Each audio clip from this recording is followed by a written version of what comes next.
10 जून 2026 को prime minister Narendra Modi ने अपने टेन्योर के 4,399 दिन पूरे करके पंडित जवाहरलाल नेहरू के रिकॉर्ड को पीछे छोड़ दिया और भारत के सबसे लंबे समय तक चुने गए प्रधानमंत्री बन गए।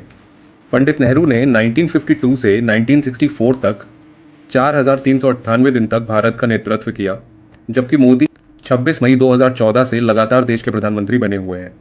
ये अचीवमेंट इसलिए भी खास है क्योंकि आज के टाइम में लगातार 3 लोकसभा चुनाव जीतकर प्रधानमंत्री बने रहना कोई आसान काम नहीं है।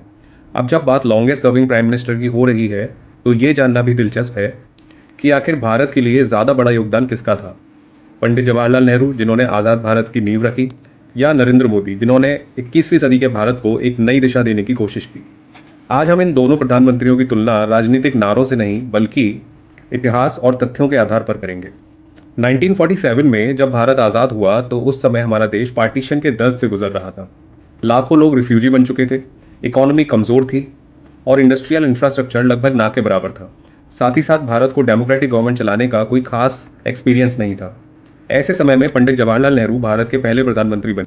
उनके सामने सबसे बड़ा चैलेंज था एक नए राष्ट्र को खड़ा करना। पंडित नेहरू की लीडरशिप में भारत ने डेमोक्रेटिक इंस्टीट्यूशंस को मजबूत किया, regular elections, parliament, independent judiciary और एडमिनिस्ट्रेटिव सिस्टम को स्टेबल बनाया। उस समय दुनिया के कई एक्सपर्ट्स को लगता था कि इतना विशाल और डाइवर्सिटी वाला देश डेमोक्रेसी को लंबे समय तक नहीं चला पाएगा, लेकिन भारत ने उन्हें गलत साबित कर दिया। पंडित नेहरू ने साइंस और टेक्नोलॉजी को देश के विकास का आधार माना। उनके कार्यकाल में आईआईटी जैसे संस्थानों की स्थापना हुई और पब्लिक सेक्टर के बड़े बड़े उद्योग लगाए गए, स्टील प्लांट बनाए गए और भाखड़ा नागल, हीराकुड और नागार्जुन सागर जैसे बड़े बड़े डैम्स का निर्माण किया गया। आज भारत की साइंटिफिक और टेक्नोलॉजिकल कैपेसिटी जिस आधार पर खड़ी है उसकी शुरुआत काफ़ी हद तक पंडित नेहरू के दौर में ही हुई थी।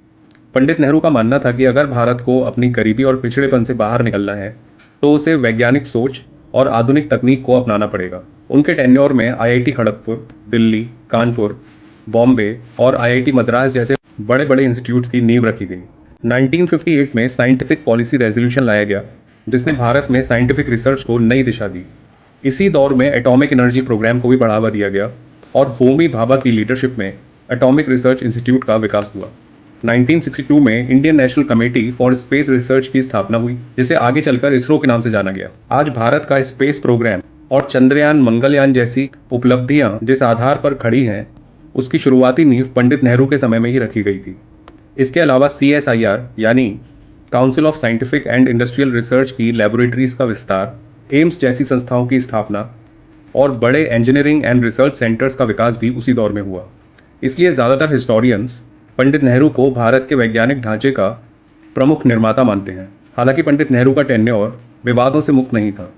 उनकी सबसे बड़ी आलोचना चाइना पॉलिसी को लेकर होती है, जिसकी वजह से 1962 में भारत को चाइना के हाथों करारी हार का सामना करना पड़ा।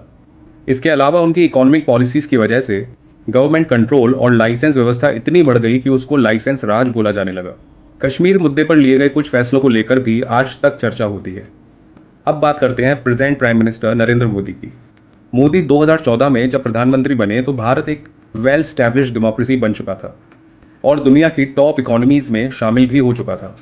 उनके सामने चुनौती थी विकास की रफ्तार को बढ़ाना, टेक्नोलॉजी का यूज़ करके एडमिनिस्ट्रेशन को बेहतर बनाना और ग्लोबल लेवल पर भारत की पोजीशन को स्ट्रॉन्ग करना। नरेंद्र मोदी सरकार के दौरान डिजिटल इंडिया मिशन, जनधन योजना, डायरेक्ट बेनिफिट ट्रांसफ़र और UPI जैसे कदमों ने करोड़ों भारतीयों को बैंकिंग और डिजिटल पेमेंट सिस्टम से जोड़ा, जिसकी वजह से आज भारत दुनिया के सबसे बड़े डिजिटल पेमेंट इकोसिस्टम्स में से एक है।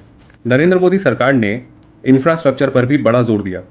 एक्सप्रेसवेज, हाईवेज, रेलवेज, एयरपोर्ट और मेट्रो नेटवर्क का तेज़ी से विस्तार किया।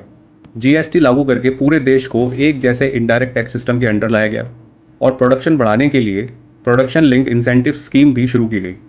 लेकिन मोदी सरकार की कई मुद्दों पर आलोचना भी हुई। 2016 में हुई नोटबंदी को लेकर आज तक बहस जारी है।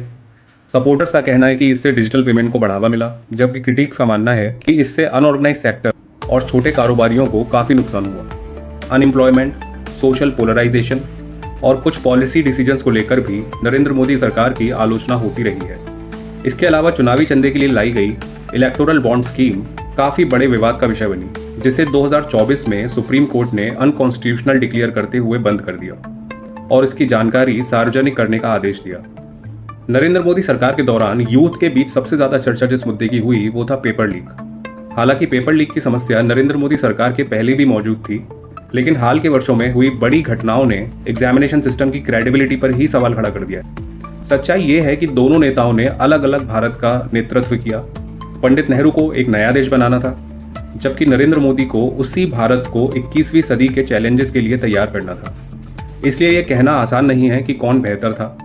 शायद ज्यादा सही सवाल ये होगा कि अपने अपने समय की चुनौतियों के हिसाब से किसने भारत को कितना आगे बढ़ाया। अपनी राय कमेंट में जरूर बताइएगा।